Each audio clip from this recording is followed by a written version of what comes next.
بسم اللہ الرحمن الرحیم۔ السلام علیکم ناظرین، رب ذوالجلال سے دعا ہے کہ آپ سب خیر خیریت سے ہوں۔ آج کی کہانی کا موضوع ہے ہوشیار بادشاہ۔ بہت مدت پہلے کسی دور دراز ملک میں ایک اصول تھا کہ اس ملک کے لوگ ہر سال اپنا بادشاہ تبدیل کرتے تھے۔ جو بھی شخص بادشاہ بنتا وہ ایک عہد نامے پر دستخط کرتا کہ اس کی حکومت کا 1 سال مکمل ہونے کے بعد وہ اس عہدے سے دستبردار ہو جائے گا اور اسے ایک دور دراز جزیرے پر چھوڑ دیا جائے گا جہاں سے وہ کبھی واپس نہیں آ سکے گا۔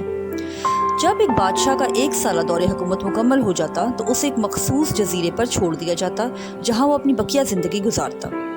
اس موقع پر اس بادشاہ کو بہترین لباس پہنایا جاتا اور ہاتھی پر بٹھا کر اسے پورے ملک کا الوداعی سفر کروایا جاتا جہاں وہ سب لوگوں کو آخری بار خیر بات کہتا۔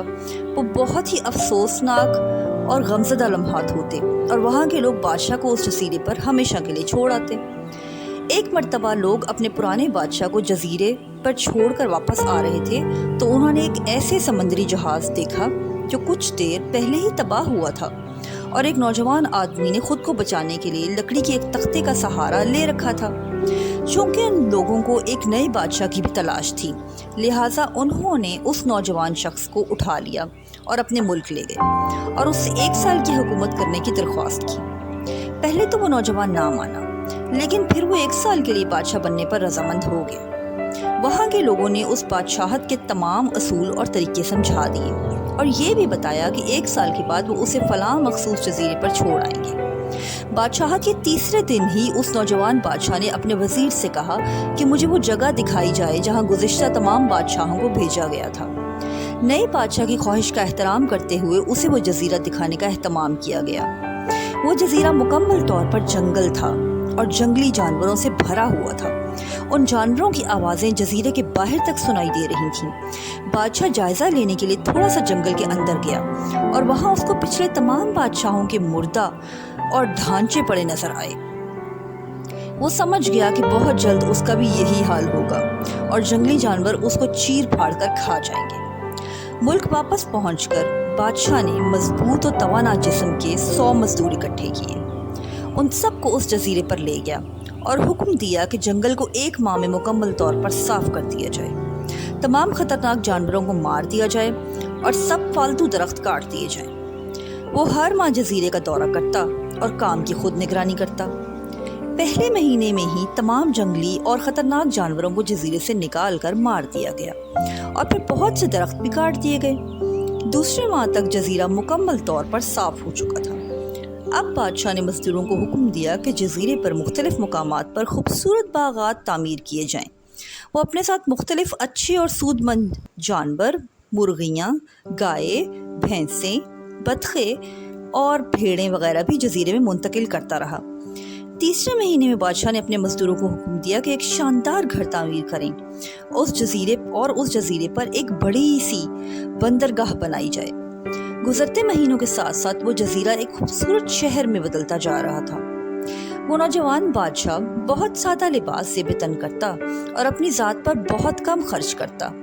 اپنی بادشاہت کی زیادہ تر کمائی وہ جزیرے کو بنانے میں لگاتا رہا۔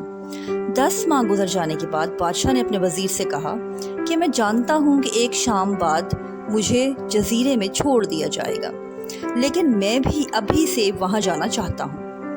تمام وزیر وزراء اس بات پر متفق نہیں ہوئے اور بادشاہ سے کہا کہ آپ کو 2 ماہ مزید صبر کرنا ہوگا تاکہ سال مکمل ہو جائے اور تب ہی آپ کو اس جزیرے پر چھوڑ دیا جائے گا۔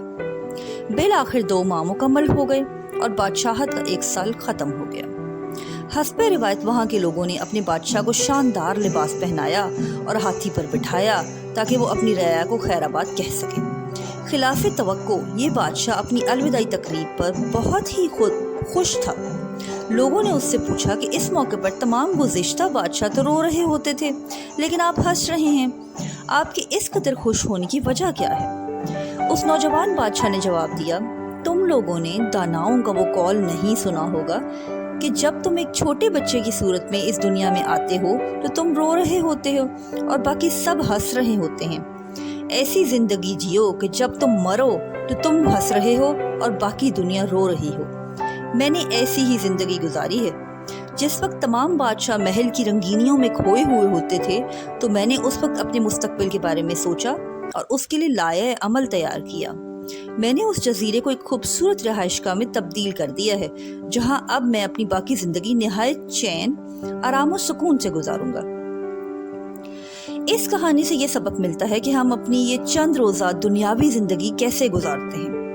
اس دنیا کی زندگی دراصل آنے والے اخروی زندگی کی تیاری ہے۔ اس زندگی میں ہمیں روشنیوں اور پرکشش اشیاء کے پیچھے بھاگنے کے بجائے اگلی زندگی پر دھیان دینا چاہیے۔ ہم اپنی زندگی کے مختار کل بادشاہ ہیں۔ اس کے ساتھ جو اچھا برا چاہیں ہم کر سکتے ہیں۔ ہم چاہیں تو غفلت اور عیش و عشرت میں اس کو گزاریں اور چاہیں تو اسے اپنی آنے والی زندگی کے لیے سنبھال رکھیں۔ تو چلیے ناظرین، آج کے لیے بس اتنا ہی۔ امید کرتی ہوں باقی تمام سٹوریز کی طرح اس سٹوری سے بھی آپ فائدہ حاصل کریں گے اور اس کو ڈھیر سارا شیئر کریں گے اور ہمارے چینل کو سبسکرائب بھی کر دیجئے گا۔ بہت شکریہ۔ اللہ حافظ۔